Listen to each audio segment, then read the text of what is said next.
Sometimes it's about consistency. Just keep doing it and keep doing it and keep doing it and never stop and never give up and never quit. Day after day, play after play, second after second, minute by minute. Are you hearing what I'm saying? Many of you will never be successful. You'll never have it. You'll never do it. You'll never be it because you're just interested in it. That's all you are. You just like it. You trying to get to the next level and you just interested. You kidding yourself. Forget about it.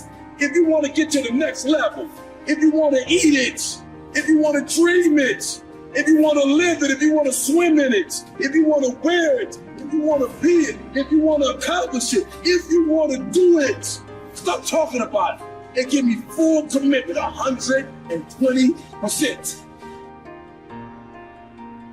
Don't save that last bullet for yourself. You lock and load that last bullet and you shoot it at your enemy. And you keep fighting and you keep fighting no matter what. And if you feel like your life is in a place where you can't get any lower, good. Because that means the ultimate challenge is ahead of you. It means you can only go up.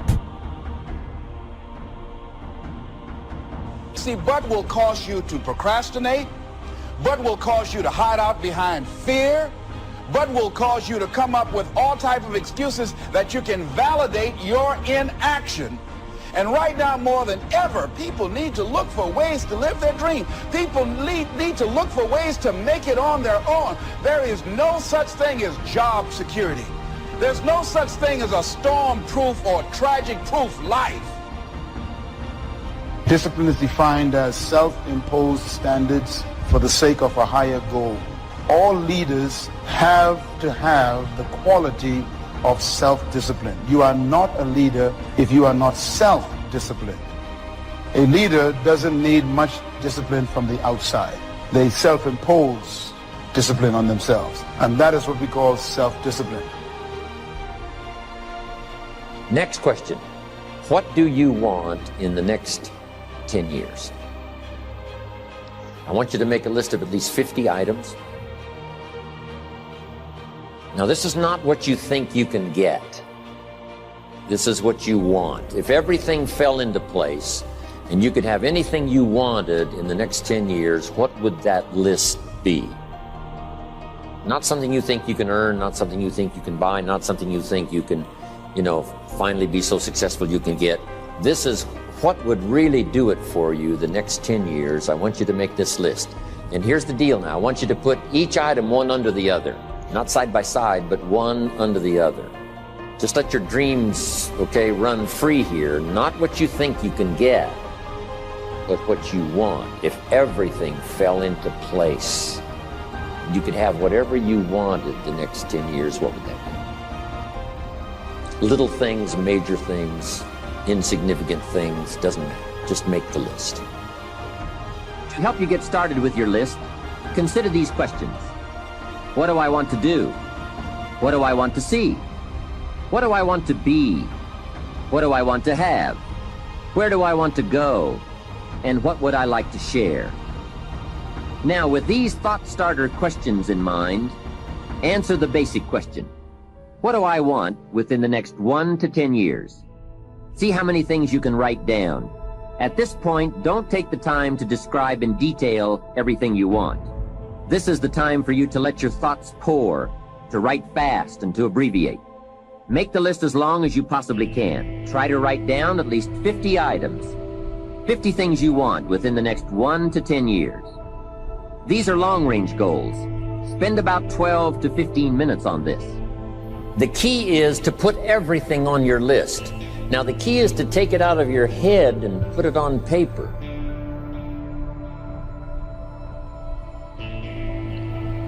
You can dream about what you want, but when you start committing it to paper, now it more formalizes.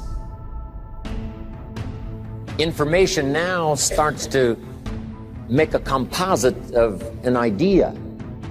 And ideas can turn into hotels, ideas can turn into enterprises, ideas can turn into a fabulous career. We need the information, we need the stimulation.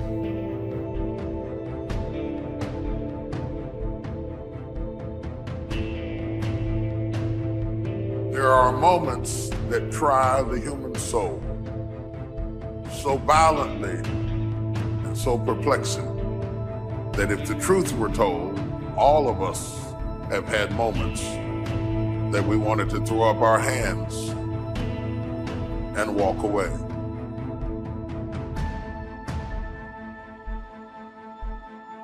Discouragement can creep in secretly, hide behind clothes, makeup, hairdos. Discouragement is so bold that it will even hide behind a smile. It will always ride to work with you. And if it doesn't catch a ride going to work, it'll catch a ride on the way back home. Discouragement will go into a tent. It will walk right into a Section 8 neighborhood. But don't think that it stops. Discouragement will walk right into a middle-class house. It won't just stop there. It'll go in a mansion and sit on the side of a jacuzzi and tell you life is not worth living. If you listen at discouragement, it will cause you to make bad decisions. It will cause you to think that life is not worth living. And secretly, behind the facade of a smile and a good morning and a praise the Lord and a how are you, you will wonder if you're ever going to get out of what you're into.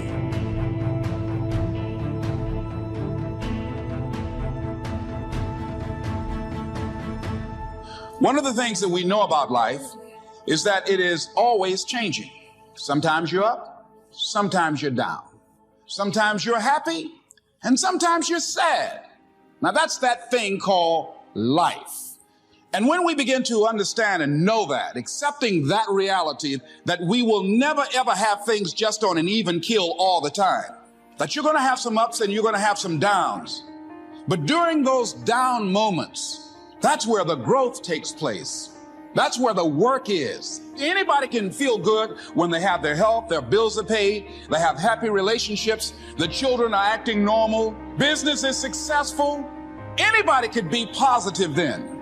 Anybody can have faith under those kinds of circumstances. See, but the real challenge of growth, mentally, emotionally, and spiritually, comes when you get knocked down. Adversity introduces a man to himself or a woman. How you handle it, that's where the growth takes place. What do you want for your children? That's a whole list in itself. Education, places you want to take them. Some changes you'd like to make, some habits you'd like to drop, some new ones you'd like to acquire. You might make a list of the people you want to meet over the next 10 years. Benevolence goals. Maybe you've got a long list of projects you'd like to support. Now, this is not what you think you can do. This is what you'd really like to do. How about your investments? Properties. Make a list of your health goals. Got to have a good physical support system over the next 10 years. How healthy do you want to be? Some goals for your career, your business. Some productivity goals. A hobby you'd like to start. New car. Become a race driver. What classes would you like to teach? Some of your goals should be personal development. The person you wish to become. Develop skills that make you attractive to the marketplace. Develop the temperament and the attitude that makes you attractive to the business world. Because here's what's important. It's not what you get that makes you valuable. It's what you become that makes you valuable. Okay, now we're going to do some things with this list. Here's the next exercise. I want you to look at each item on this list you've made and give each item a number. The number being a 1, 3, 5, or 10. And this is why. I want you to look at an item and say, I think that would take about 1 year. Another item, you say, I think that would take about 3 years. Another item, I think that would take 5. And another item, looks like that's going to take 10. Give each item now a number, what you think it might take to achieve that goal, a 1, a 3, a 5, or a 10. Just somewhere close, doesn't have to be exact. That's about a 1, that's about a 3-year goal, that's about a 5-year goal, that's about a 10-year. Now, as soon as you've given each item a number, I want you to now go through and count them. How many 1s, how many 3s, how many 5s, how many 10s? And then just make a little list of those numbers. How many 1s, 3s, 5s, 10s? And you can run faster with 100 who want to go than with one around your neck. These people are bad for your health. Toxic relationships are relationships with people that always criticize you. All they can do is find fault. All they can do is just exploit your weaknesses. All they can do is remind you of the mistakes that you've made in the past. How do you think? And how do you get to think the way you think? And what made you think what you think right now? The history that created you is still with you. And even though you wear different clothes, drive a different car, it's the same person. Because somehow our history is so heavy, it's tough to cut loose. We still apologize for being successful. We feel ashamed to be in charge. See, there are some people that aren't good for you. So you got to look at the people in your life and find out what kind of person are you becoming because of that relationship. My mother used to say, birds of a feather flock together. You run around with losers, you will end up a loser.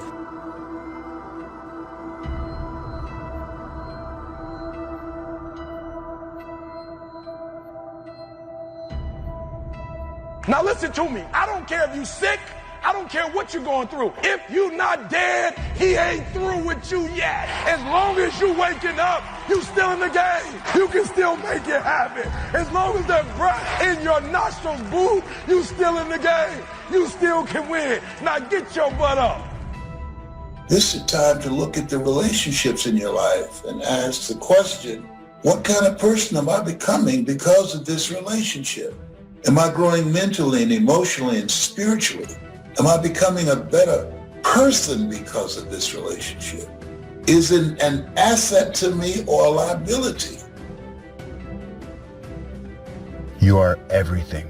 Keep trucking and keep doing the things that you need to do. There's greatness in you. Say it as many times as you have to.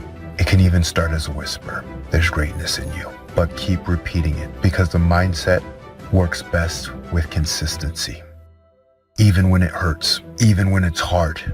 Keep moving forward, keep believing in yourself.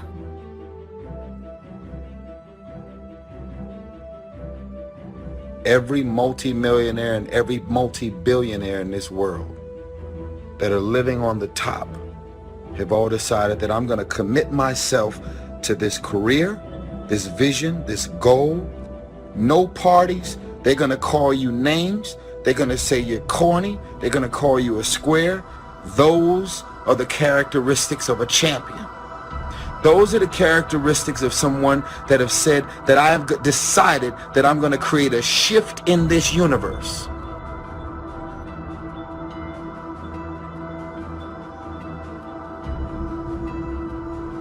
When I'm discouraged, I need somebody to come alongside me to encourage me that weeping may endure for a night, but joy comes in the morning. That kind of talk wakes up my faith. Most of us go through life pretending that everything is okay, pretending that we don't have any special goals or ambitions or desires, pretending that we're satisfied where we are. But if you look at our behavior, if you judge based upon what we do, see, a lot of people pretend that they want more out of life, but all you have to do is watch their actions.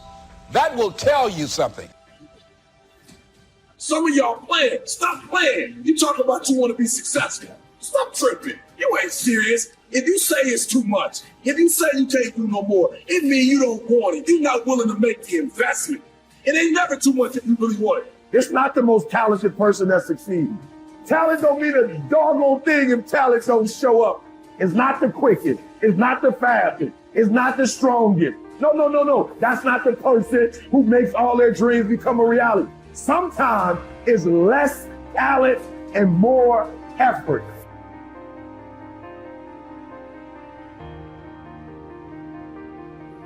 So here's what we want to do in our goal setting session, is to start looking into the future of what you would like to accomplish and where you would like to go, the person you would like to be, and see if you can't get a better picture of the finished objective. See yourself there, see yourself in possession of.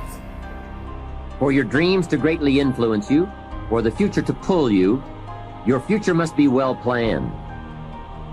There are two ways to face the future. One is with apprehension, the other with anticipation.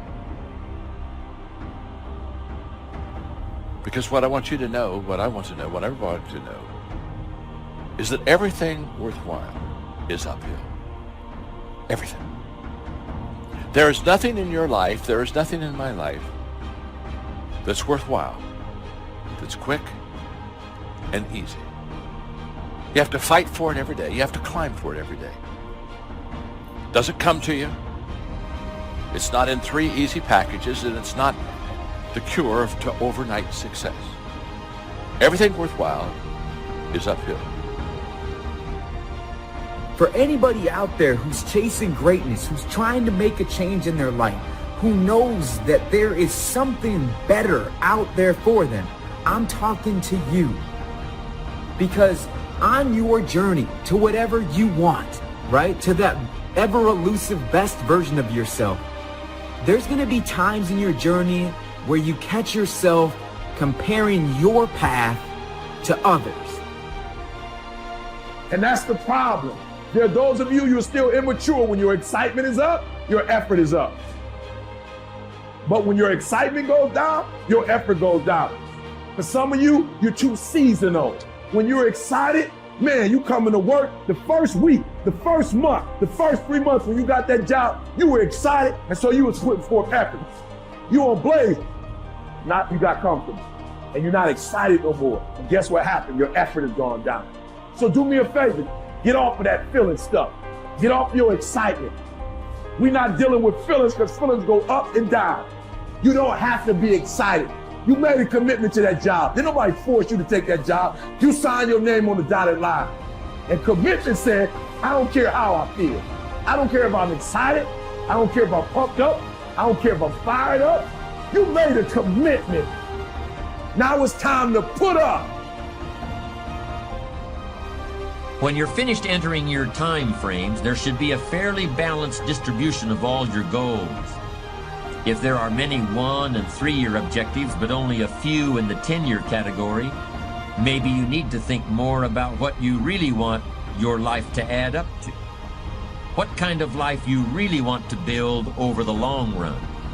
But if there's a preponderance of 10-year goals, and relatively few of the shorter-term variety, this may be an indication that you're putting things off, that you're focused too much on where you'll be at the end of the day and not enough on what you can accomplish right now. Keep working on your list, adding and subtracting goals with various time frames until you've created a more or less even distribution. Now comes the really challenging and interesting part. So far, you've just been adding things to the list, but now it's time to start making some selections. Now you're going to start asking yourself what's really important compared to what might just be sort of fun.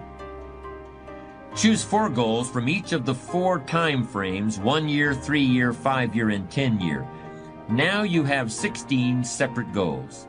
So far, you've only referred to them in shorthand fashion, but now you're going to start seeing them very, very clearly in your mind's eye. You're going to see each goal just as if it were being realized this very minute. And you're going to write down a detailed description of exactly what you see. Do you intend to open a handmade furniture store in 3 years? What will the store look like from the street out front? Will there be gold leaf lettering on the windows? Or will there be a sign hanging over the door instead? How many square feet will the store contain? Will there be a showroom area for the furniture in front and a workspace in back? Or will the furniture be built at a different location? Do you intend to have any employees, or will you run the business entirely by yourself? Think of all the questions that need to be answered in order to see your goal with absolute clarity. and then write the information down in a notebook or on a piece of paper. That will become one of your most important personal possessions. But that's not all. Any goal is a powerful motivator only if there's a powerful reason behind it. Write down your reasons for wanting each goal in the same degree of detail that you use to write your descriptions. If you can't find a clear and convincing reason for each of your 16 goals, do some serious reevaluating. You may have more whims or pipe dreams than real goals, and now is the time to make that discovery. Keep working on your list until you have 16 clearly envisioned, strongly motivating, long-term goals. When the why gets big, powerful, strong, how seems to be so much easier. Without a strong enough why, the how seems to be too difficult almost to accomplish. Say, how do you manage your time? Hey, if you had strong and powerful enough goals, you'd figure out how to manage your time. You'd get a book on the subject. You'd do something to manage your time if it was worth it. If it's not worth it, why would you bother studying the art of managing your time if it really doesn't matter? But if it really mattered in the accomplishment of your goals and why you wish to accomplish them, see, you can do anything.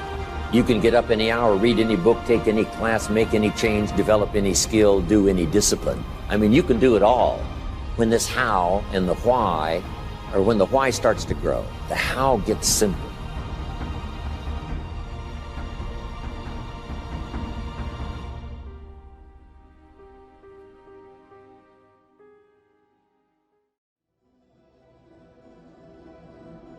Doubtless.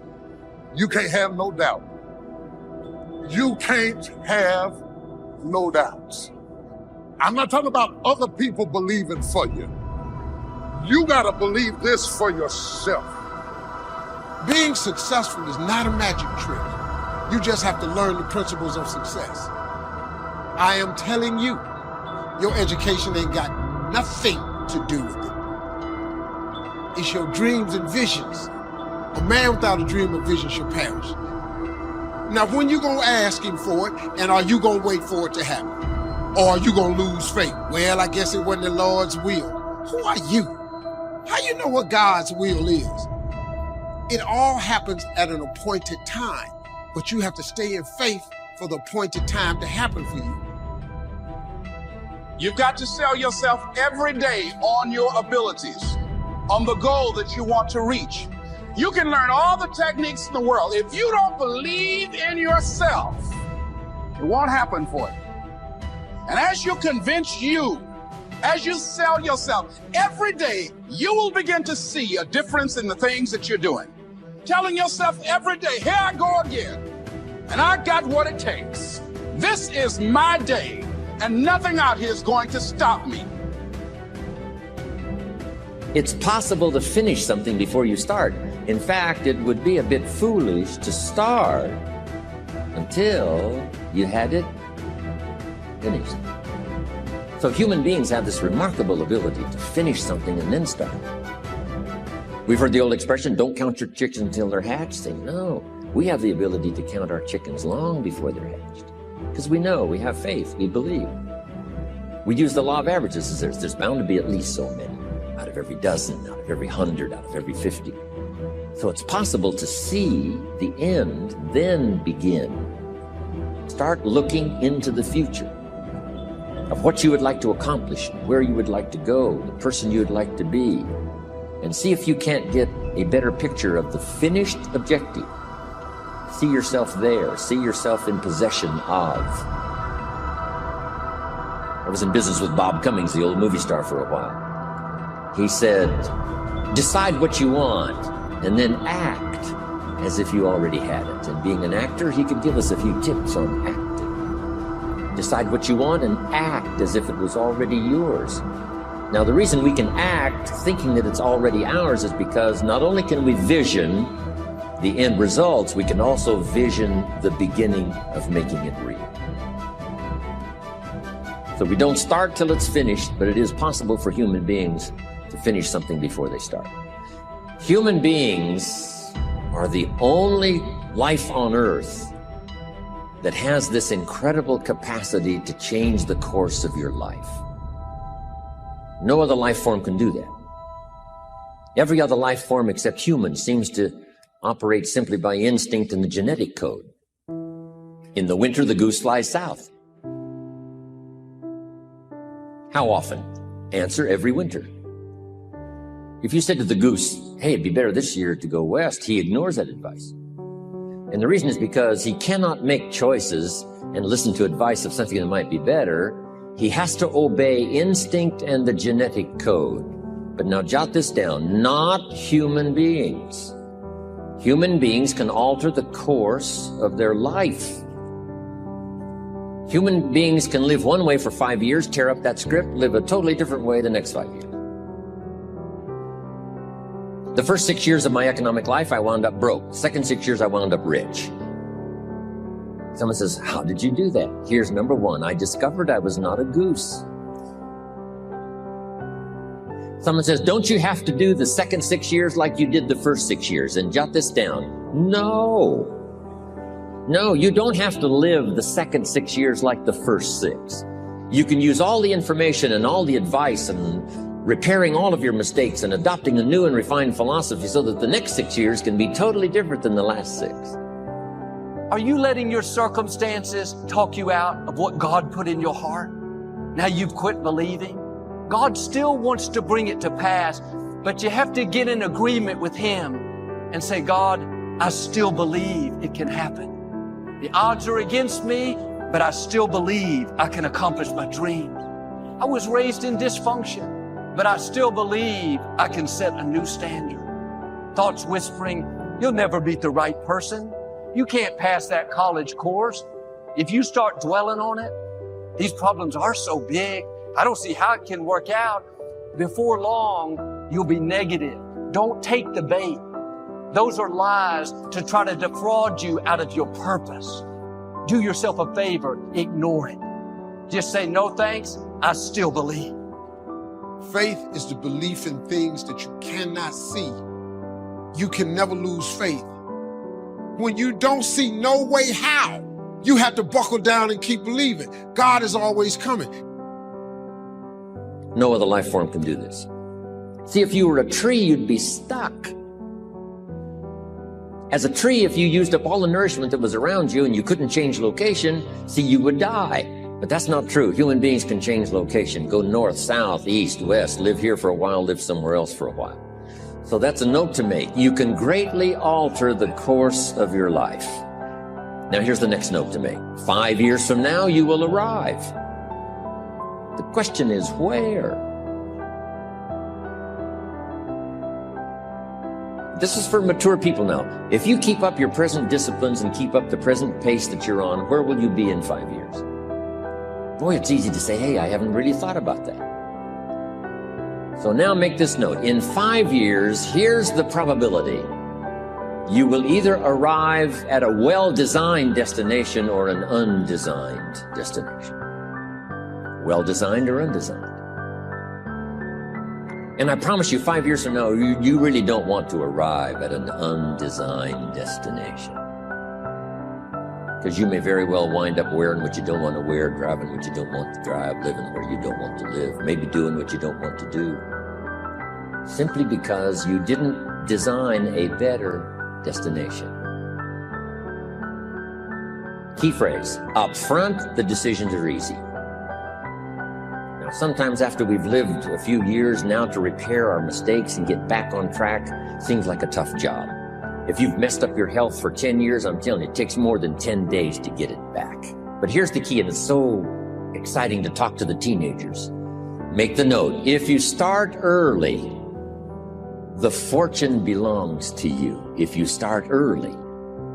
All fortunes that are available to humans, if you start early, the promise looms large and the odds are heavy in your favor. Now, yes, it's possible to do some radical things starting late and still arrive with some good treasures and some good things.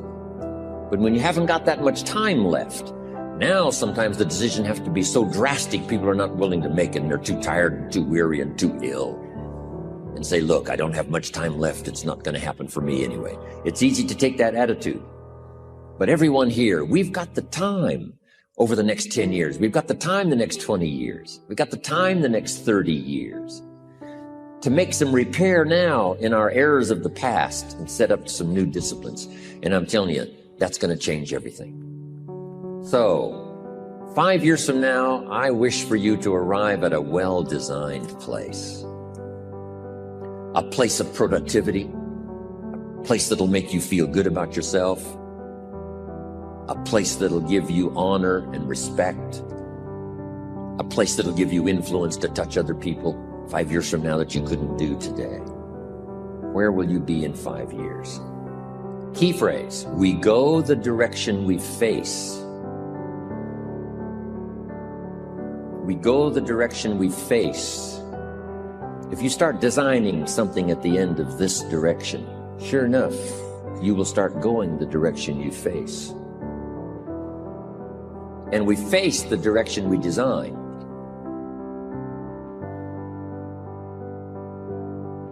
Don't get talked out of what you're believing for. You had every right to give up. The setback should have talked you out of it. You haven't seen any sign of things changing. All the facts say it's impossible. Your attitude is, that's okay. God can do the impossible. Don't get talked out of your dreams. The disappointment is not going to cause you to get discouraged. The people who don't believe in you is not going to dampen your faith. The environment you were raised in is not going to stop your destiny. Your time is coming. What God put in your heart is still on the way. Guess how quickly you can change your health? By starting to eat an apple a day. Mama said an apple a day keeps the doctor away. Let's say you've been ill long enough, you've had health problems long enough, and you say, that's it. That's over. I'm going to now start a program. You don't have to really revolutionize your whole health life. Just start with an apple a day. You say, well, is it that simple to change your health life? And the answer is yes. The key is just to start. You know, you pick up a book on good health and you get halfway through the book and it says, now, dear reader, set this book aside, fall down on the floor and see how many push-ups you can do. And then it goes on to say, and if you have not done that, why not give this book away? It looks like you're not going to do it. Come on, you don't have to radically do something. You can gain momentum and make changes as you go. Just start. Here's what happens when you start a new direction. Self-esteem starts to accelerate. It doesn't take much for you to feel good about yourself. Just committed to a new direction and you feel good. And an apple a day, committed to finally having a health program that'll make you the healthiest you've ever been in the next 20 years. All you got to do is munch on that first apple, and nobody even has to be around you, and you don't have to announce it to the world.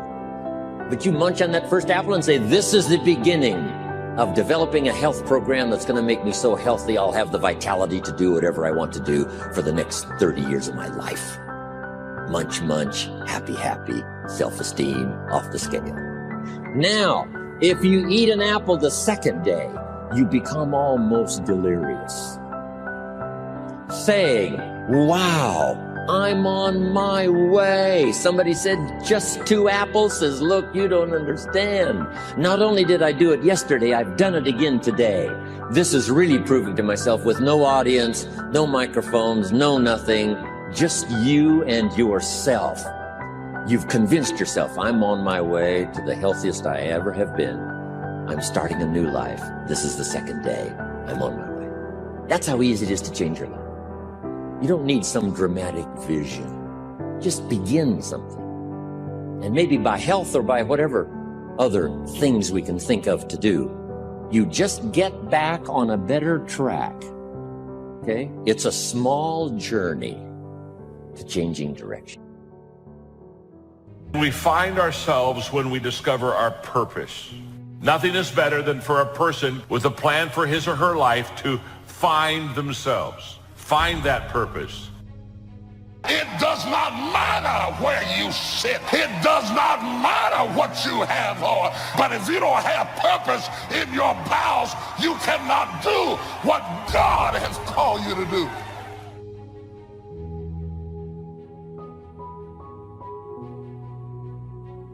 It's what makes you solid. It's what makes you secure. It's your mooring. It keeps you just exactly where you need to be so that you can accomplish what you want to accomplish, to discover your purpose, to find yourself. What a wonderful thing. That's what our subject is about today. And if you don't have that tough tenacity, God-anointed, purpose-driven life, you will give up and walk away. But there are some of us that have nothing to walk away to. If it's fight, we just got to fight. We're like the woman with the issue of blood. If I have to crawl to get there, then I'm getting on my knees. I still got to go.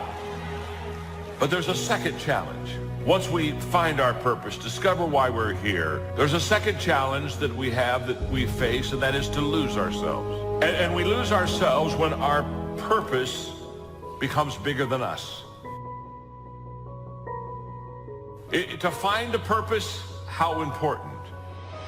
But then to take that purpose and place it in a position with people that has eternal factors involved is to lose yourself and to go to another whole level of life and another level of living. Very few people find themselves and lose themselves. Place that purpose in a position that is so much bigger than us that we can literally lose ourselves in the process.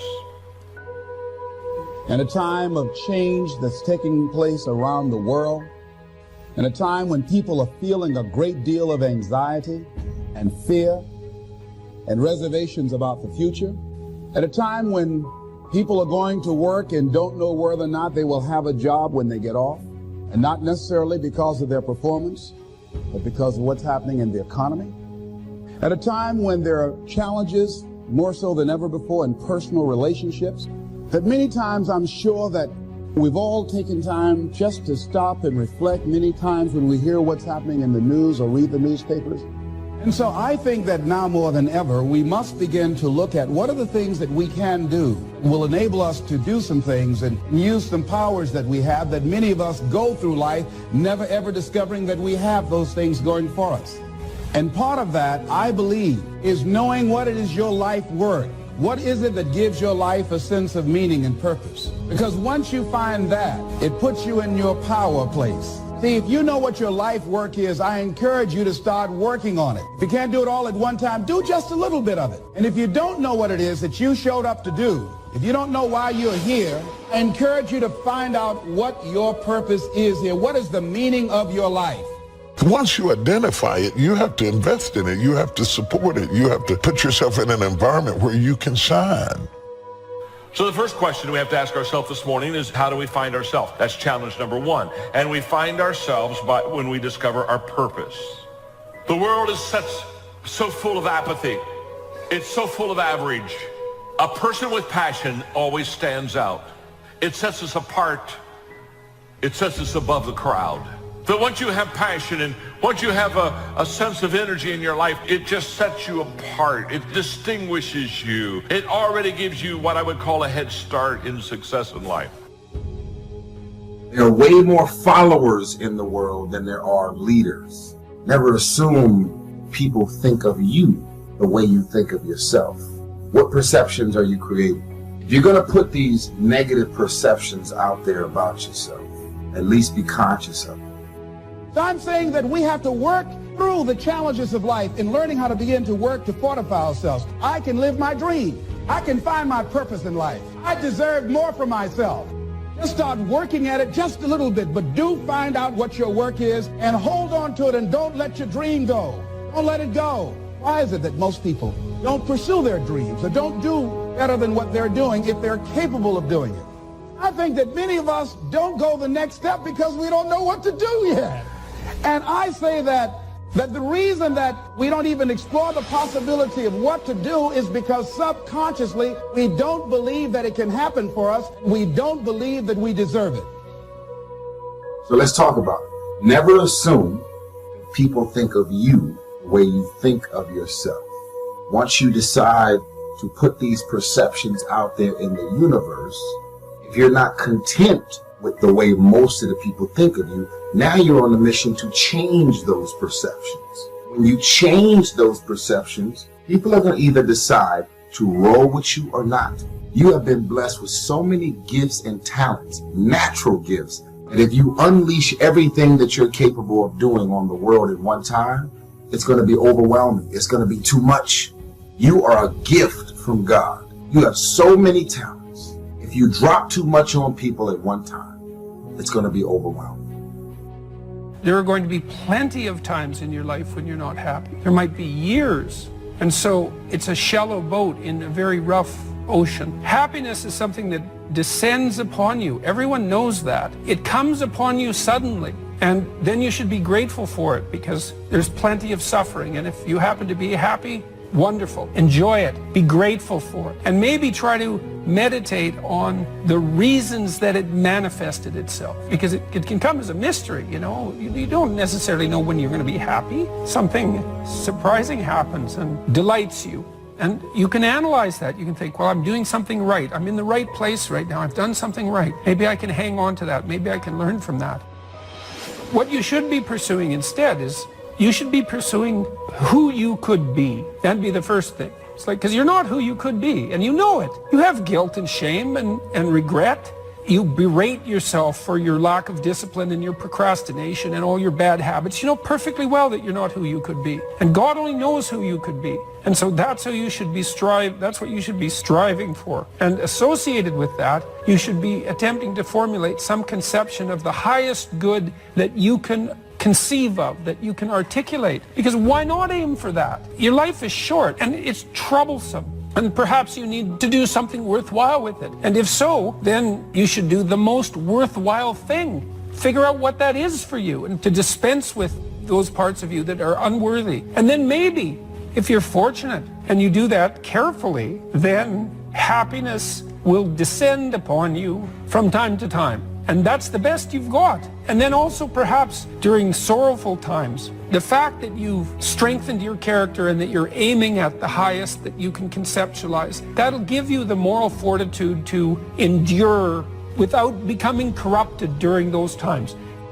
So here's what I'm suggesting. How much time do you spend working on you? How much time do you spend every day working on your dream? In the last 90 days, how many books have you read?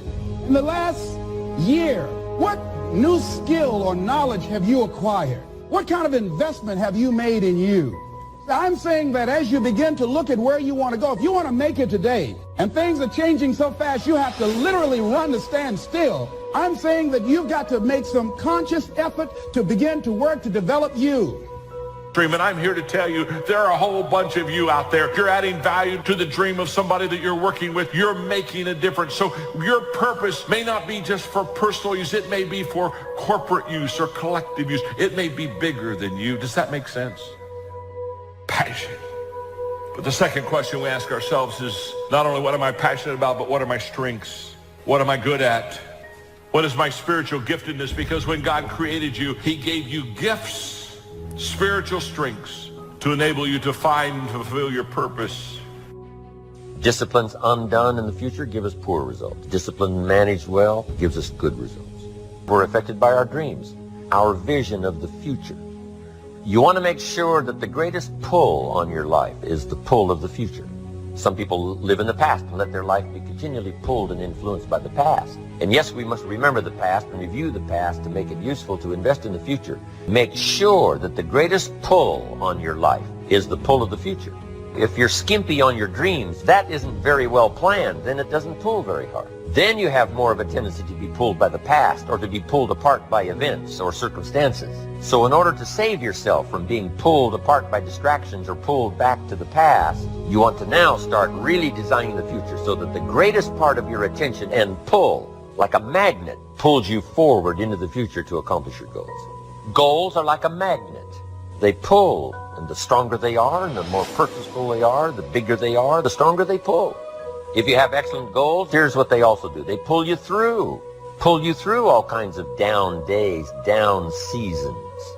They pull you through distraction on every side. It says, look here, look here, look here. Strong, powerful dreams like a magnet pull you through that. Some people get swallowed by the disaster because they have nothing on the other side of the disaster to pull them through. At the other side of the difficult time, at the other side of the down time, if you've got plenty out there to attract and pull, it'll pull you through all these things. And very little of it will attach itself to you. You'll be able to get through some of the most difficult times if you have this spectacular vision ahead of you of where you're going and what you're going to accomplish. Getting through will be easy.